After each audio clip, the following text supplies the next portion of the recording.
सौरभ जोशी जी, दिल्ली से। महाराज महाराज जी, आपके चरण कमलों में कोटि कोटि प्रणाम। महाराज जी, जब हमारा मन सांसारिक भोग जैसे कंचन, कामनी और कीर्ति के प्रति आसक्त होने लगे तो उसे कैसे समझाएं कि इसमें सुख नहीं है। देखो, उसकी समझ के लिए विवेक चाहिए। अभी बुद्धि तो है सबके पास, उसमें विवेक नहीं उपजा है। विवेक जब होता है तो ये बात खत्म हो जाती कि कैसे समझाना चाहिए। होए विवेक, मोह भ्रम भागा, तब सब विषय विलास विरागा। विवेक से, अच्छा विवेक बाजार की चीज है नहीं। बिनु सत्संग विवेक न होई, और सत्संग राम कृपा बिनु सुलभ न सोई। तो मुझे लगता है आपके ऊपर भगवान की कृपा है, क्योंकि संत संग मिला। तो अब मोहि भाव भरोस हनुमंता, बिनु हरि कृपा मिले नहीं संता। तो भगवान की कृपा है। अब सत्संग सुनो, तो सत्संग में इन्हीं तीनों बातों के काटने को बार बार घुमा घुमा करके उदाहरण दिए जाते हैं। तो आपके दिमाग में बैठने लगेगा। सत्संग सुनते सुनते मन पवित्र होने लगेगा, तो दिमाग बैठेगा भगवान के नाम में, भगवान की लीला चरित्र में। और इसका प्रभाव ऐसा है कि फिर और कुछ न सुहाए, फिर और कुछ अच्छा नहीं लगने लगेगा। पर वो दीर्घकाल ऐसे ही लगता है जैसे कई बार मतलब भजन में मन बहुत ज्यादा लग जाता है, तो नौकरी या व्यवहारिक अर्थ में जब वो क्लेश आता है ना, क्लेश आता है कि ये चिंतन छूटा, तो मन करता है आग लगे इस कर्म को, छोड़ो भागो यहाँ से। हाँ, पर अभी कच्चे हो, इसलिए अभी कचाई है ना बच्चा, इसलिए जब सच्चाई आ जाएगी तो हम आपको सच्ची कहते हैं। विश्व का कोई भी काम ऐसा नहीं है जो हमारे भजन को रोक सके। कोई भी कार्य ऐसा नहीं, और विश्व का कोई भी कार्य ऐसा नहीं जो मेरे प्रभु की प्रसन्नता के लिए न हो। जिसको जहां जो कार्य मिला है, खूब अच्छे ढंग से उस कार्य को करते हुए नाम जप करे, वो भगवत प्राप्ति कर लेगा। देखो, मांस काटना बहुत गंदा काम है ना। और सदन कसाई जी कितना चाहिए, बोले 1 किलो, तो वही शालिग्राम भगवान 1 किलो हो गए।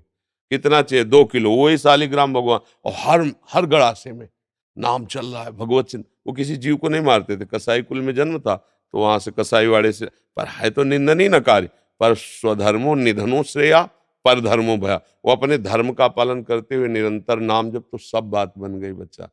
कोई भी कर्म हमारे भजन में तब बाधक होता है जब हम अपने सुख के लिए अपने धर्म का त्याग करके आचरण करते हैं। अगर हम अपने धर्म में अपना सुख लें तो वो भजन ही बन जाएगा। जैसे गृहस्थी में ब्याह हो गया, अब एक पत्नी व्रत या एक पति व्रत, धर्म से वही गृहस्थी सफल हो जाए। अब उसी में व्यभिचार शुरू, अन्य अन्य, अब अधर्म हो गया, अब जल हो गया, पाप बन गया। ऐसे नौकरी है, उसे अर्थ मिलेगा, माता पिता की सेवा बनेगी, परिवार का पोषण होगा।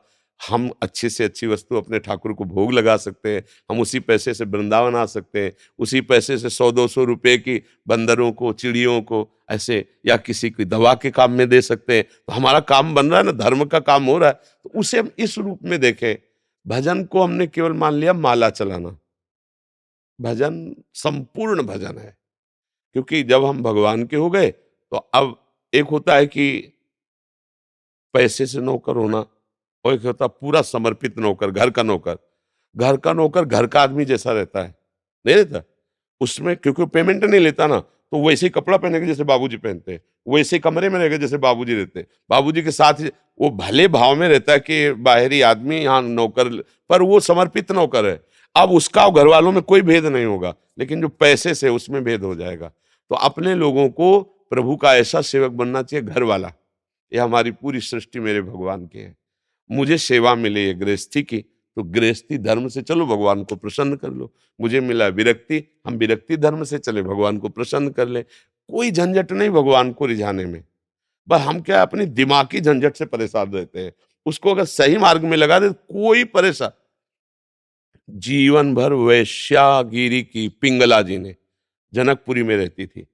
एक दिन उनके हृदय में आया कि धिक्कार हमारे जीवन को, मैं क्या कर रही हूँ। रोज श्रृंगार करके और शाम से 12 बजे रात तक बैठी रहती। वो भगवान को जब ज्ञान देना होता है तब विपरीतता दे। अब जो पुरुष आता तो ये अब आएगा और मुझे धन देगा, ऐसा कोई आया ही नहीं। पूरा अब सोचो, इंतजार में बैठे, कोई आया नहीं। भोजन की व्यवस्था कैसे। बहुत जलन हुआ, धिक्कार है इस धंधे से। मेरा जीवन प्रभु को आज से समर्पित है, और मैं अपना प्यारा प्रीतम पति भगवान को मानती हूँ। आज से किसी पुरुष का स्पर्श नहीं करूंगी। उसी समय वो इतनी पवित्र हो गई कि दत्तात्रेय भगवान भ्रमण कर रहे थे, उसी समय उसे 24 गुरुओं में एक गुरु माना, उसी समय, मतलब उसने कोई साधना नहीं की, निश्चय किया कि आज के बाद खत्म। मतलब निश्चय में कितनी पवित्रता हो गई कि भगवान ही दत्तात्रेय जी है, और दत्तात्रेय जी ने 24 गुरुओं की लिस्ट में उसको अपना गुरु माना, पिंगला को।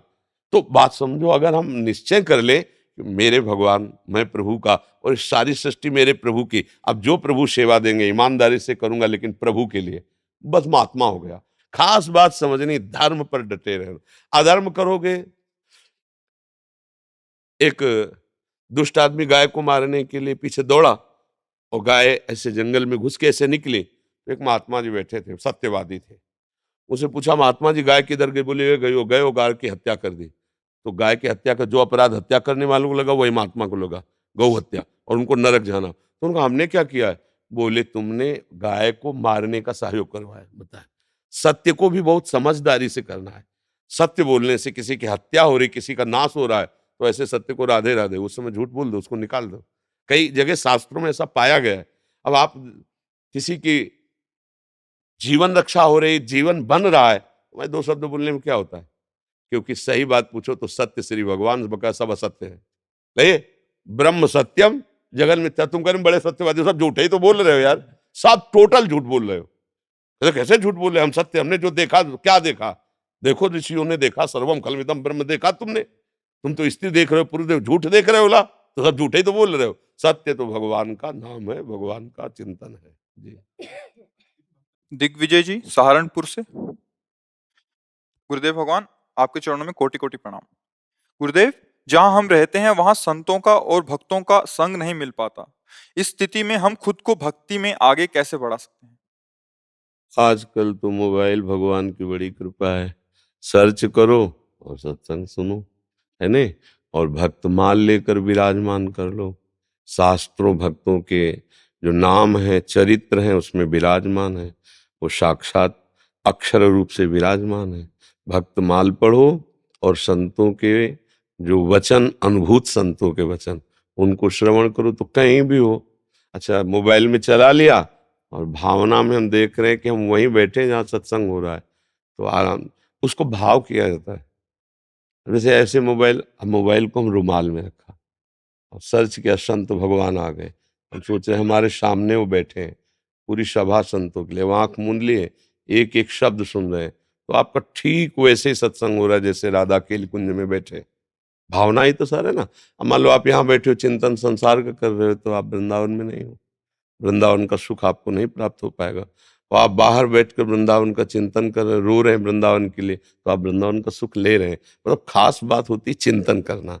तो अगर बाहर सानिध्य नहीं संतों का, तो आजकल तो बहुत कृपा है, आप दूर देश से सुन सकते हैं किसी भी संत की वाणी। तो संतों की वाणी सुनो, और भक्तमाल पढ़ो, और नाम जप करो, तो फिर आपको ऐसा नहीं लगेगा कि हम सत्संग में नहीं हैं। ऐसा लगेगा सत्संग में। जब समय मिल जाए, महीना 2 महीना 4 महीना में, तब प्रगट आकर के दर्शन कर लो, संतों के दर्शन करो, संग करो, 1-2 दिन धाम में रहो, ऐसी भावना करो। हमारा लक्ष्य बन जाए भजन, तो फिर हमें कोई नहीं रोक सकता। ऐसा नहीं कि आप यहाँ रह रहे हो तो प्रेमी हो ही जाओगे, ऐसा नहीं है। आप भावना, आज जैसे सत्संग में था ना, कि वैसे तो मैं सर्वत्र हूं, पर मैं किसी में नहीं हूं और कोई मेरे में नहीं है। बस बात समझना है। भगवान खास बात भाव की कही कि अगर आपके भाव में मैं नहीं हूं तो मैं नहीं हूं। अगर आप भाव कर रहे हैं कि भगवान है, मैं भगवान में हूं, तो आए। देखो, भगवान सब रूप में बने, आप नहीं मानते। ये दुष्ट है, ये नीच है, ये स्त्री है, पुरुष है, जड़ चैतन्य, तो कहाँ भगवान दिखाई दे रहे हैं? जड़ चैतन्य दिखाई दे रहा है, दुष्ट आदि दिखाई दे रहा है। सारा खेल उपासना का भाव में टिका हुआ है। हम भाव बना ले, बढ़िया आनंद आ जाएगा। आंख बंद करके हम पहुंच गए वृंदावन। वृंदावन की परिक्रमा दे रहे हैं, यमुना जी का आचमन कर रहे हैं, संतों के पास बैठकर सत्संग रोज सत्संग करो, रोज यमुना जी नहाओ, रोज वृंदावन की परिक्रमा दो, 10 मिनट में हो जाएगी। नहीं हो जाएगी? पूरा लाभ वो ऐसे मिलेगा। ये नहीं कि परिक्रमा की तो वो अलग लाभ मिलेगा, वो पूरा वैसे लाभ मिलेगा। और आप परिक्रमा में चल रहे हो और गंदी बातें कर रहे हो, नशा कर रहे हो, इधर उधर की निंदा स्तुति, कुछ नहीं मिलेगा। लिख लो, अपराध बन गया। शांत में बैठ गए।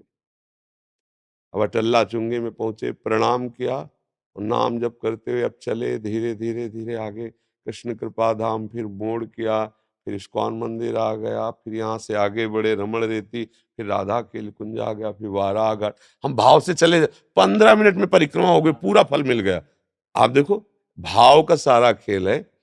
भगवान यही तो कहते हैं, भाव का भूखा हूं मैं और भाव ही एक सार है, और भाव से मुझको भजे तो भाव से बेड़ा पार है। भाव बिन सुनी पुकारे मैं कभी सुनता नहीं, भाव पूरित टेर ही करती मुझे लाचार है। भगवान ने कहे तो भगवान की बात, भाववश्य भगवान भजी सदा राधा रवन। भाव का सारा खेल है। तो भैया आप ऐसा मत सोचो कि आपके पास संत समागम नहीं। वो सही बताएं, जब भगवान यहाँ है तो सब संत यहाँ है। भगवान में ही सब संत जाके लीन होते ना। जब भगवान यहाँ बैठे हैं तो मतलब आप अधूरे तो कभी हो ही नहीं, पर अगर आप अपने को अधूरा मानोगे तो फिर आप अधूरे हो। यही खास बात मान्यता की रह गई है। जब बड़ी सूक्ष्मता से देखा गया तो सारी बात मान, आप पुरुष हैं, अब आप में हमें कोई दिव्यता नहीं दिखाई देगी, आप मेरे भगवान हैं, तो आपका चितवन, आपकी मुस्कान, लेकिन देखो मेरे प्यारे मुझे कितना प्यार, हम जैसा सोच रहे हैं वैसा आप दिखाए, आप क्या हो, हमारी दृष्टि क्या है। बस सारा खेल हमारी दृष्टि। हमको साधना से अपनी दृष्टि सुधारनी है, अपना भाव सुधारना है, सच्ची मानना। जब भगवान है तो भगवान के रोम रोम में अनंत ब्रह्मांड है, अनंत ब्रह्मांडों में जितने महात्मा वो सब आपके हृदय में है। आप फैलाते चले जाओ, भाव करते चले जाओ, आप मगन हो जाओ। भाव नहीं तो यहाँ रहते हुए भी अभाव है आनंद का। ये आनंद समुद्र है वृंदावन। अगर आप भाव में हो तो कहीं भी विश्व ब्रह्मांड में हो, वही मान लो आप समुद्र के किनारे या किसी नदी के किनारे या किसी जंगल, अब भावना की वृंदावन है, गलबैया दिए देखो कैसे श्याम सुंदर लाडली। आप भावना करो ना, सारा खेल भावना का है। और भावना नहीं तो यहाँ भी आप देखो, घूम के देखो, आपकी भावना संसारिक है तो प्योर संसारिक दिखाई देगा, प्योर, कोई भी वैष्णव नहीं दिखाई देगा। आप जब संसारिक दृष्टि से देखोगे तो आपको लगे सब नाटक हो रहा है, सब नाटक हो रहा है, सब पैसे का खेल, सब पैसे की भूख है। मतलब जैसा आप चिंतन करोगे वैसे नजर आने लगेगा। आलोक मिश्रा जी। राधे। महाराज जी, चरण स्पर्श। महाराज जी, मन में आने वाले गलत विचारों, जिन्हें मैं स्वयं जानता हूं कि ये गलत हैं, उन्हें कैसे रोकूं? नाम जप से, नाम जप के द्वारा हमें ऐसा बल प्राप्त होता है जिससे हम उसके दृष्टा बनते हैं। जब तक आप मन में तदात्म रहेंगे तब तक आप मन को सुधार नहीं सकते।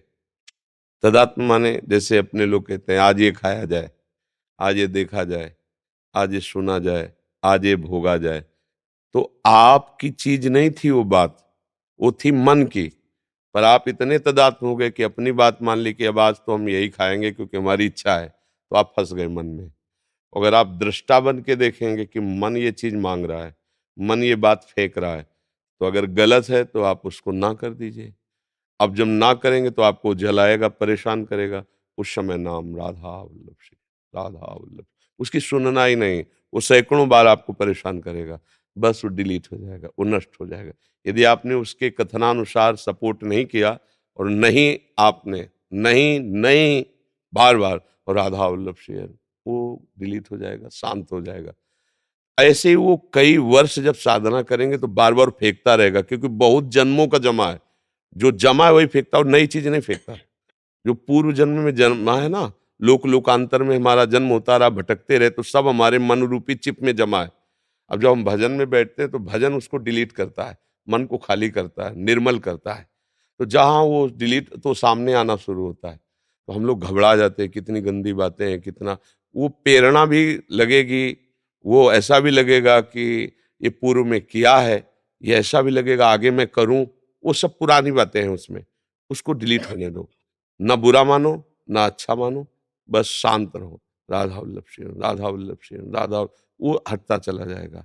सैकड़ों बार वही बात आएगी, पर वो नई बात आ रही जो पुरानी जमा है ना। जैसे एक मैसेज किसी ने लाख बार किया तो लाख बार वो आता रहेगा ना, तो ऐसे ही वो आता रहता है, बहुत जन्मों का है। तो इसलिए शांत होकर जो भजन करता रहता है, धीरे धीरे उसका मन निर्मल हो जाता है, और निर्मल मन में भगवान की झांकी आ जाती है, काम बन गया। निर्मल मन जन सो मोहि पावा, मोहि कपट छल छिद्र न भावा।